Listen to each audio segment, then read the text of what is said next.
So thank you and happy Friday. Thanks for jumping on today. Hopefully the content and our presenters offer some great nuggets and wisdom around our topic today, which is really promoting and celebrating district success. Our GLS Friday focus, I will just tell you, are in direct response to the folks that we've hired saying, hey, give us timely information on key topics. And we think today is certainly one of them. And give us opportunities to continue to network. And so hopefully today will be a good networking opportunity for you as well. So this is the format. I will turn it over to Barb Schwamman soon, who's our shared superintendent from Osage and Riceville, to offer some great insights as she promotes and has a slideshow for you today with some great ideas and strategies.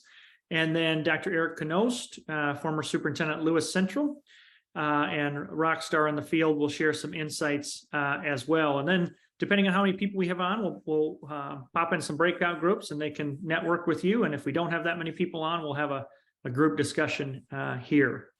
We're also recording our session today, so anybody can't come can hit on this and get the insights after today as well. So that's kind of the format of our session, and hope you get a lot out of the presentations. With that being said, Barb, I'm going to turn it over to you for a further introduction and really to cut to the chase on celebrating district success and promoting the positives. Awesome. So Barb Schwamman, I'm in my 8th year superintendent at Osage, and in my 6th year being a shared superintendent at Riceville. So these are true and tried things that we do in both of my districts, and I'll talk to some of the things. So again, feel free to share and steal anything you want, because most of them have been borrowed from other people, but they're things that have worked really well for us. So thanks for having me. Amanda, next slide.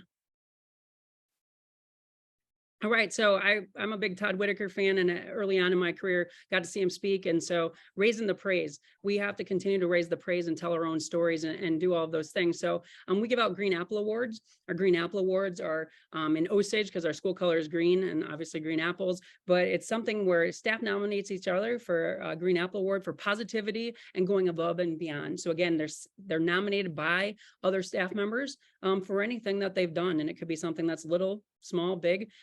Then I walk around and I hand out the Green Apple Awards to staff during the school day. The kids clap. I read the email of the nomination to them. And again, it doesn't take me a long time to do it. But again, it's something that helps raise staff morale and raising the praise. In my Riceville district, we do one awesome thing. One awesome thing is something that we do before every staff meeting that they have once a month, their big one. They send out the form and everybody puts down one awesome thing that's happened to them since the last staff meeting. And then that list is compiled and we have all these wonderful things that your staff is doing. We use the SMAC cards. And if you're not aware, the SMAC cards are a great little card that our students now are using amongst each other to praise each other. Our staff, we smack our staff. No, we're not hitting them. They're a card that comes out of a company in Cedar Falls if you've not used them. So again, it's just a pre-package. There's teacher packs, there's athlete packs, there's teen packs, there's all these wonderful packs, but we've really gotten in the SMAC program. We have a lot of bulletin boards where kids can take what they need and give them to each other. Again, it's another way to raise the praise. We've been really high on nominating people for local and state awards and really trying to push more of the fact that it doesn't matter where you teach, there's a lot of great teachers out there, and rural teachers can win statewide awards and be nominated for things like that. And even just going the extra effort to nominate them, they usually get an email on something and then they'll feel like, wow, I'm doing a great job. We really have tried hard to celebrate academic growth and academic awards and improvement on things like ISAS. So it sounds crazy, but we have so much focus on extracurriculars and sports is that we're now having to really come back and push the academics. So giving out awards to kids who went up X amount of percentage points on ISASP and having a full assembly at our high school for it. So again, raising that praise on student successes. We now have students of the week at our high school, and it's not just one student of the week per grade level, it's like 5. And then we put that out on all of our social media, and then we send emails to their parents, those type of things. And then really trying to just, when we're going through our walkthroughs, making sure that there's some sort of comment back, something positive on a sticky note. And we just put the sticky note on their desk or the sticky note on their door or somewhere where we know they're going to see it, because too often we walk through classrooms and we don't give them any praise. So those are just a few big things. Climate and culture, things that we're doing. And again, we're trying to model behaviors for what we want our staff to do for our students. So again, we're doing things like we take a staff photo every year. Okay, so big deal, you take a staff photo, you're using it on all your social media, but now we printed off Christmas cards. So we use that as our staff Christmas cards in both districts, and we're sending them out to our businesses. We're sending them out to our parents. And the favorite thing I've done, and I stole this from somebody too, is we send it to their parents. It was a Jose and Filippo thing. So everyone that has parents that are still living or grandparents alive, we're sending out our staff Christmas cards to say, hey, look what I'm doing. I'm a part of this great organization. So again, it raises morale and just makes them feel special. A lot of staff socials and celebrations that we're doing. A lot of people do that. But when I got to Osage, we didn't have any sort of holiday celebration, no Christmas party, no holiday, anything. So we go to the community and our community feeds us. We get all the donations for prizes. We do ugly sweater contests. We do the 12 days of Christmas song parody where we just make fun of ourselves, and we have a lot of fun together. So staffs have to have fun together for this whole celebration that we're doing. We've done progressive ice cream socials where each room has a different topping, just that social piece. Golf hole, every classroom has to come up with a golf hole. A karaoke and rock band or esport. We have a big esports room now. And so to see your staff struggle with playing Mario Kart if they've never done it before, but to have fun and just to do some of those things. We do the Parade of State qualifiers at our elementary to make sure that there's that connection. So we're celebrating student successes, our district success. And again, those kids, it's a connecting piece to say, hey, look, someday I could be on the volleyball team or the wrestling team. But we also do it for our clubs and organizations, and all state music kids, they get to go parade through. Our esports kids qualified for state, they go through. We do our graduates parade through our elementary school. So again, these are just lots of tried and true things that are just really awesome. Now, what also makes them awesome is we take a lot of pictures. Anyone that knows, I have like a ton of pictures on my phone. I take way too many pictures and videos. We promote them out through our social media, of our Facebook pages, through our Twitter pages. Again, none of these are new things, but it's just the fact that we're doing it all the time. We're consistent. A lot of treats where we've had snack carts that go around and we treat the staff, and it's a lot of surprise and delight. It's a lot of times where they're not expecting something and we do something and saying, hey, here's what we're going to do today. Every November, they have these you can buy for $10 plus 2 cans of something and get a dozen roses. So I go buy 70, 80 roses, and I walk around and hand a rose out to every staff, including the males. Now the males kind of look at me funny. I said, give it to your wife, you'll score some points, and they love it. So they do that. So we've done that for a couple years. New staff, just t-shirts and cups or things that we can give them some branding or logo, or the clubs and organizations have extras and we give them. New babies, we're doing Jared Smith work where now they get a onesie. And so all of this stuff is borrowed from a lot of other people, but we feel we have some good stuff that we're doing that was our stuff too. Next slide, Amanda. Spreading joy. So much of this is stuff that many schools do just once or twice a year, but we do it randomly. We do these surprise and delights, and we do things for no reason at all, but we're making it a habit. It's how we just do business here, is that we're going to treat you with respect. We're going to appreciate you, and we have a lot of gratitude. And I think that's going to be a difference in schools. Paychecks are important, insurance is important, but it's also appreciating them and making them feel like they're a special part of that organization. So it's just how we do business, and we're going to do that.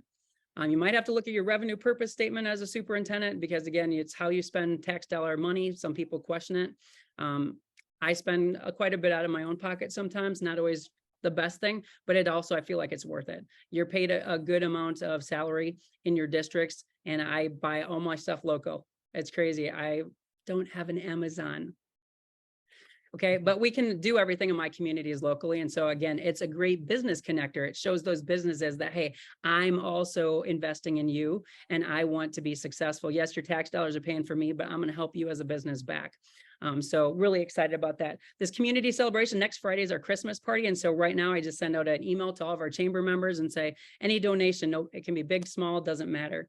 And so we get everything from candles to purses to gift certificates that I can't buy normally, and our community gives back. We do lots of things as free things. Here's the next one, free things, free things. Everybody listen up hard. So give of your time, even as a superintendent or a principal. We do things where at staff meetings, we will draw for recess duty. Okay, the superintendent's going to come and do recess duty, and I pick one out of the hat and they all go crazy. Or I'm going to come and do your lunchroom duties. I'm going to do a half personal day. And that one I started when we were principal, and it was just such a hoot, because again, they don't ever get something for free. There's no penalty. So are they getting more than others? Absolutely. But it's in the spirit of good. So that's something free. You could give of your time, but it's also twofold. I also get to be in that classroom. I also get to see the kids.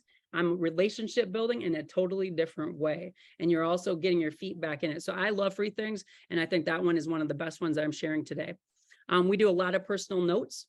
Again, the shirts one is hard, but we're doing the one. I'm the reason Osage is outstanding for our holiday one because people have donated money for it. And so every staff member is getting a new shirt here at Christmas time.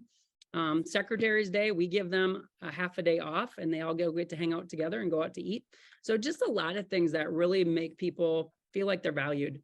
You know, we're not the private sector where we can't take a lot of trips, but we've also worked, and I didn't add this on here, but we spend our PD money on our staff.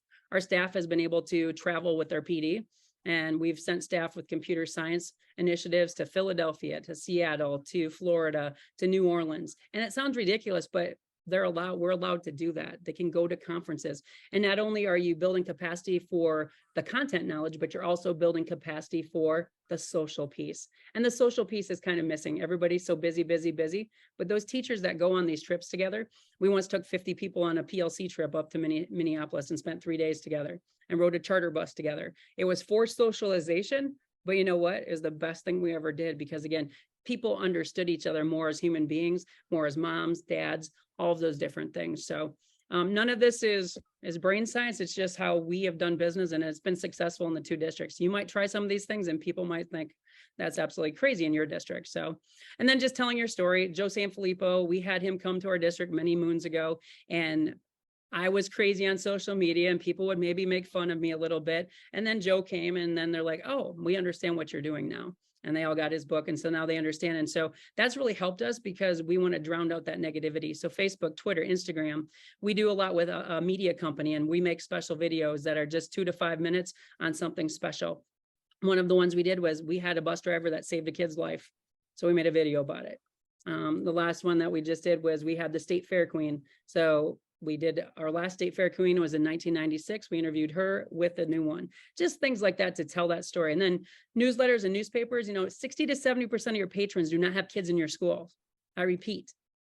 So how does the community know what's going on? So how do they consume their information? If you have a newspaper community, get stuff in the newspaper. If you have people with newsletters, get that stuff out there. If you have a lot of people on Facebook, use that as your venue. We use all of these venues. And in some way, communications, you think it's been easier. It should be easier. Oh, it's so much harder because you have to share the stuff on multiple modalities. There's not just one way people want to be communicated. So last slide, I think that we have.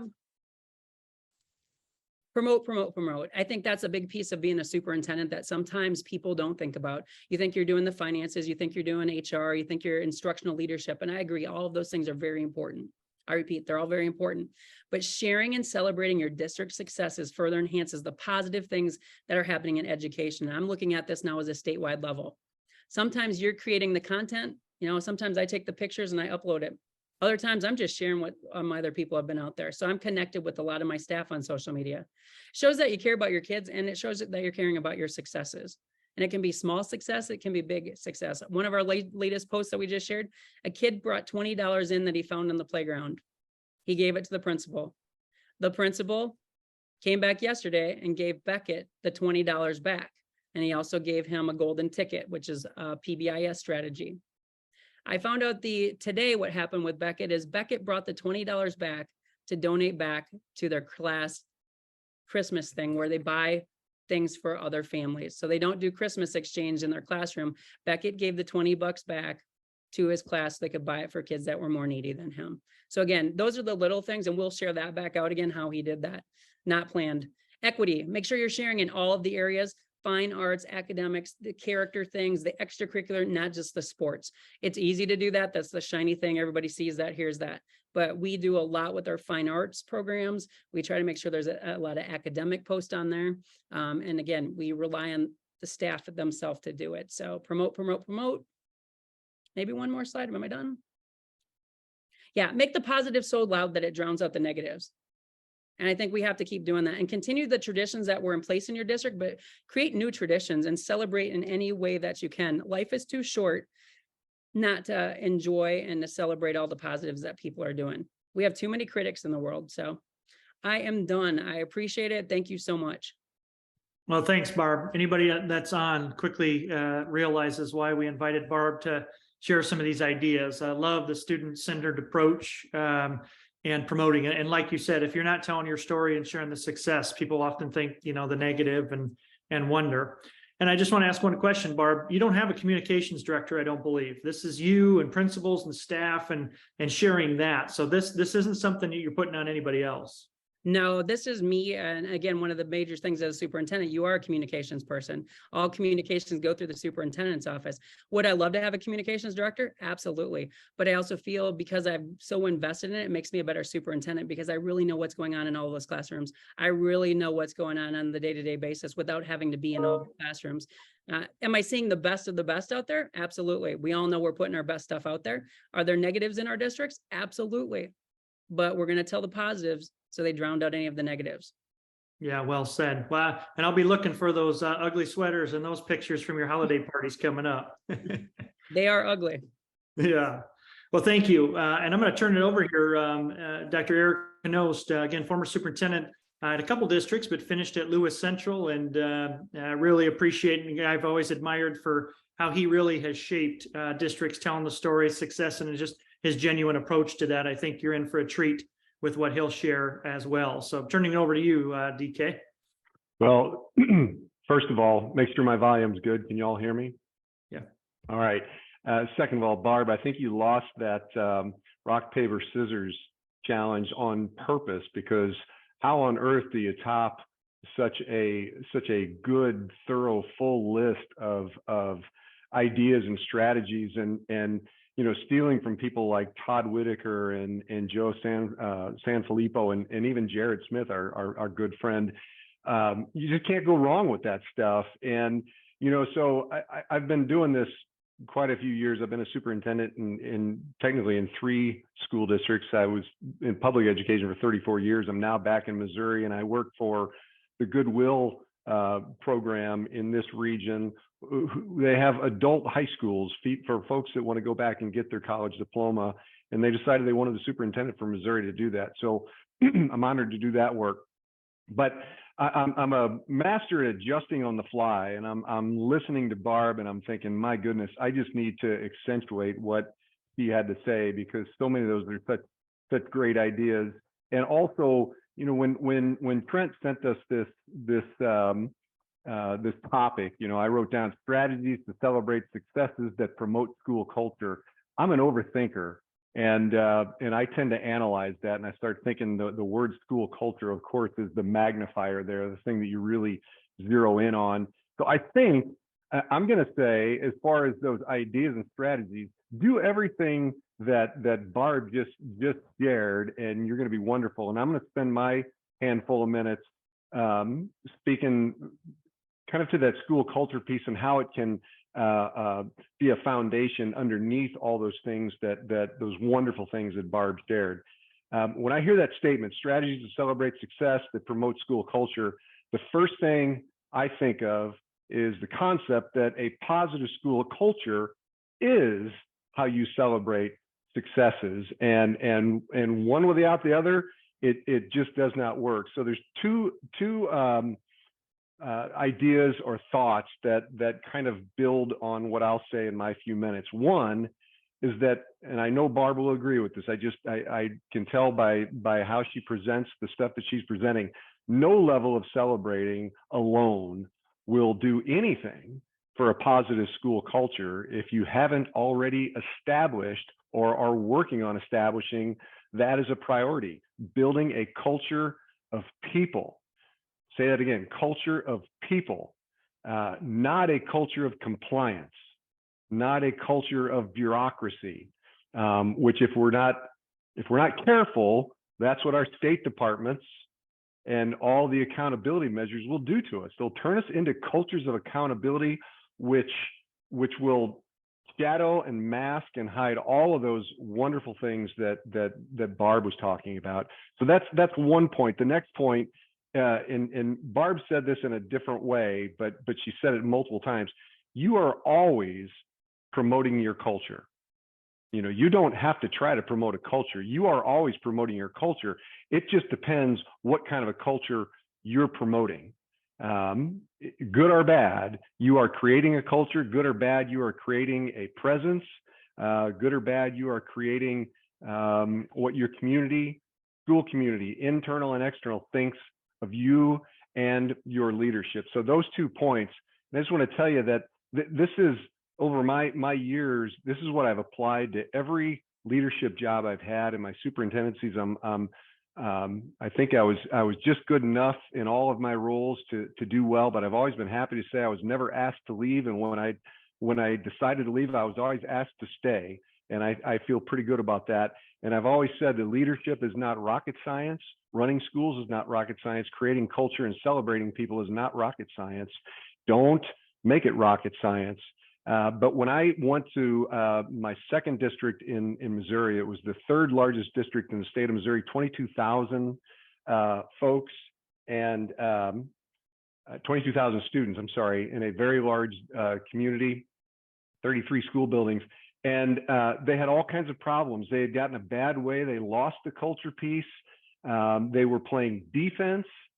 They couldn't get bond issues passed. The facilities were going down. And this was a revered district in the state of Missouri and even in the Midwest. And I was told I was going into a hornet's nest, and it'd be years before we get a bond issue passed.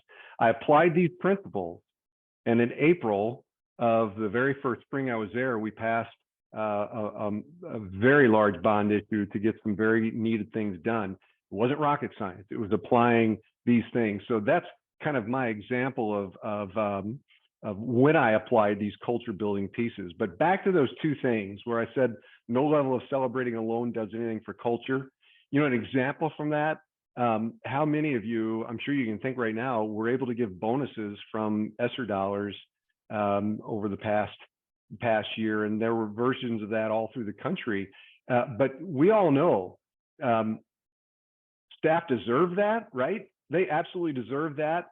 But thinking that incentivizing people like that with a bonus creates culture is just not true. It isn't. I've seen school systems that have a wonderful event like that. The culture isn't there, and yeah, they appreciate it. They take the money, but they're not going to the grocery store and having a conversation over picking a head of lettuce with their neighbor next to them, saying the great things that are coming out of their school district. And that's where you breed that love and then that connectivity. When Barb was talking, I thought of a comment that I heard from somebody else that said, you know, if you want your community to love you and love your leadership and love your culture that you're creating, then get your people who are in the culture to love it, because they will perpetuate that when they're buying that head of lettuce in the grocery store and when they're having those small conversations. So I think, though, you know, whether it's ESSER pay or even when we celebrate test scores, if the culture is bad in a building, even if you have good test scores, you when all said and done, it still doesn't impact those grocery store conversations. It's the culture that impacts. So that's so I want to add to that first point. The second point where I made that you're always promoting culture. I've used this analogy a lot. Trent's probably heard me say it before. You know, I think that building culture and trust and all those things, it's very similar to putting money in the bank.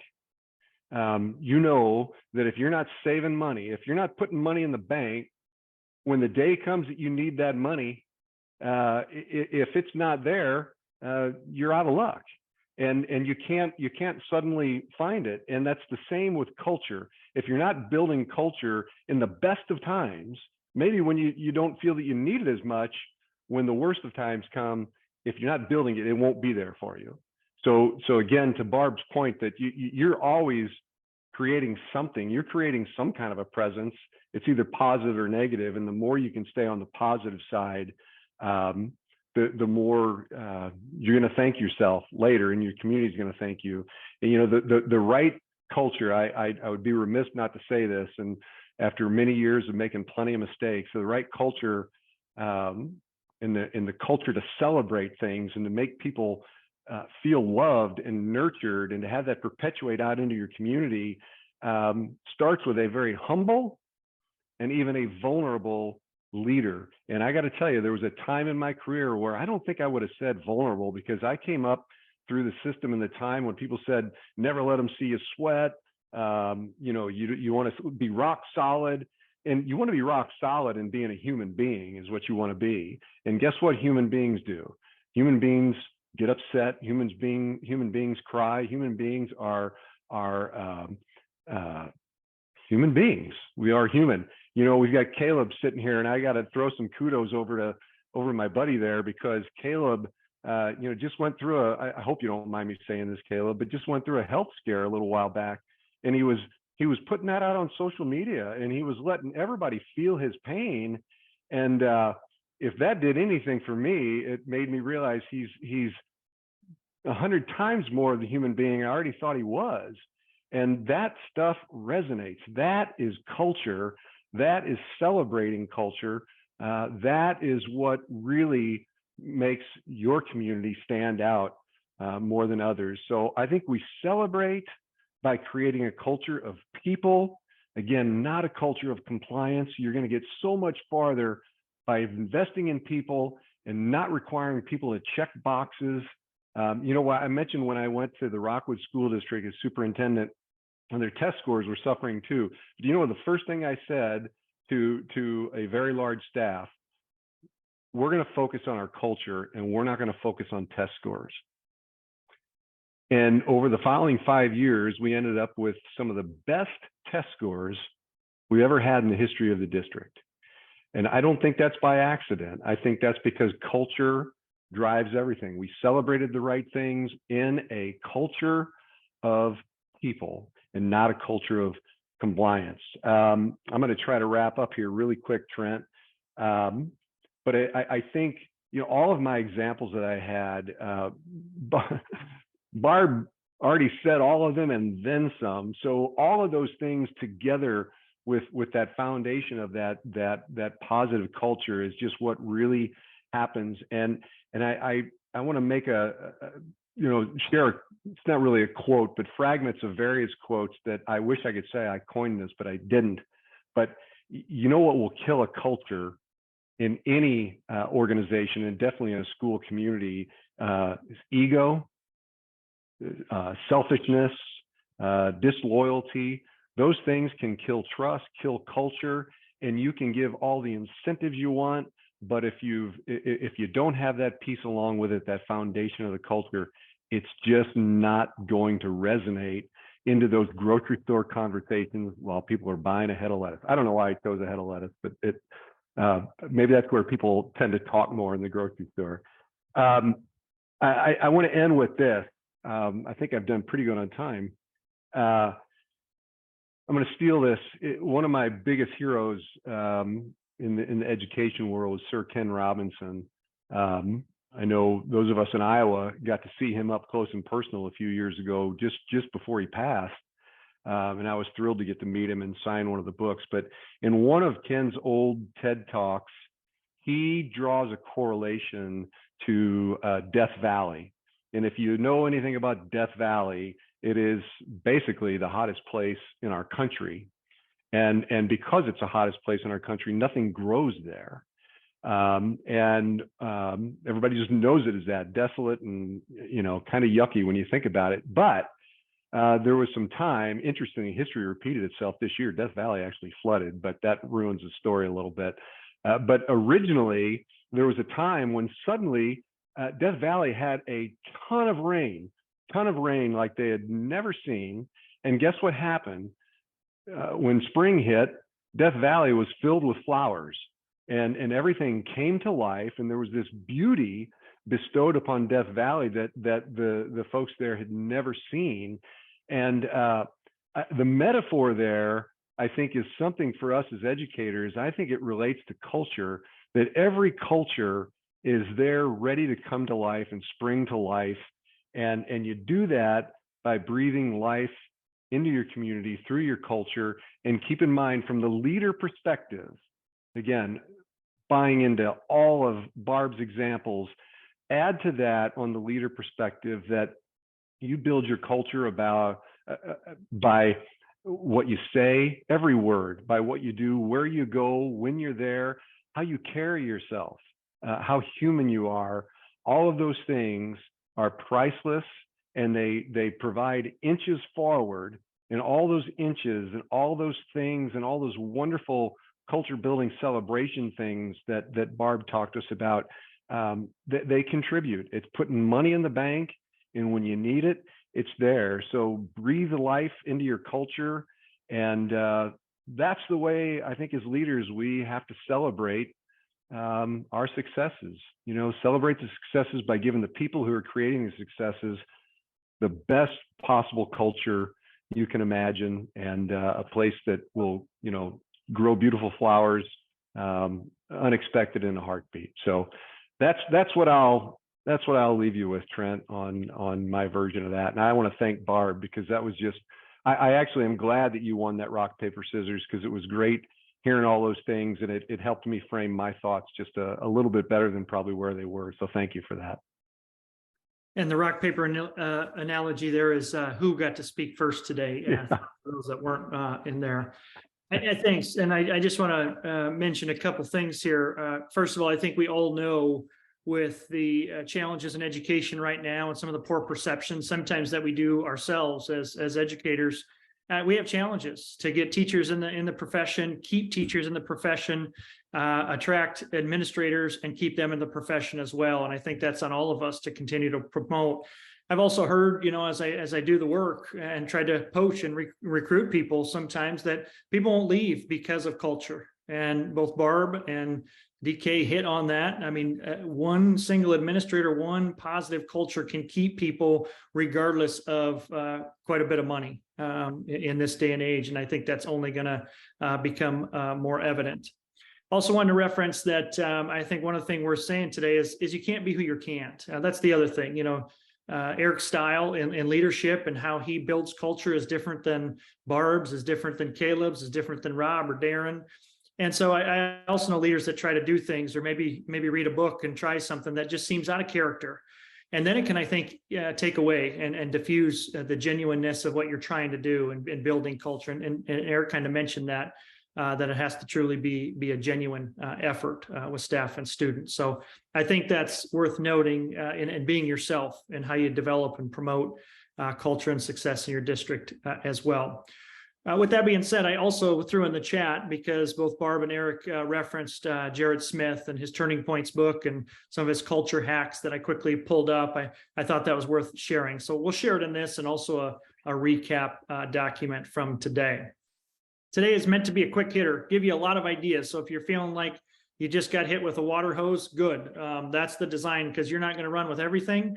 We hope you take a couple things away from today that will help sell your district, promote success, build culture. After today, we will put together a recap document with a lot of the key points, a lot of follow-up resources, recording from today, and share that with you and get it out there publicly, so that if there's something you missed or wanted to reference back to Barb's PowerPoint, you can certainly do that. We call those our recap, and they're usually out tomorrow or Monday. So certainly look for that. With that being said, we're going to end the recording here in a moment, but I would just mention that our next scheduled Friday focus is Friday, January 6th. And that one will be focused on, ahead of the legislative session, timely, political advocacy, and some strategies that may be unique to try to advocate for public education. So excited about that one on January 6th, if you're able to join us.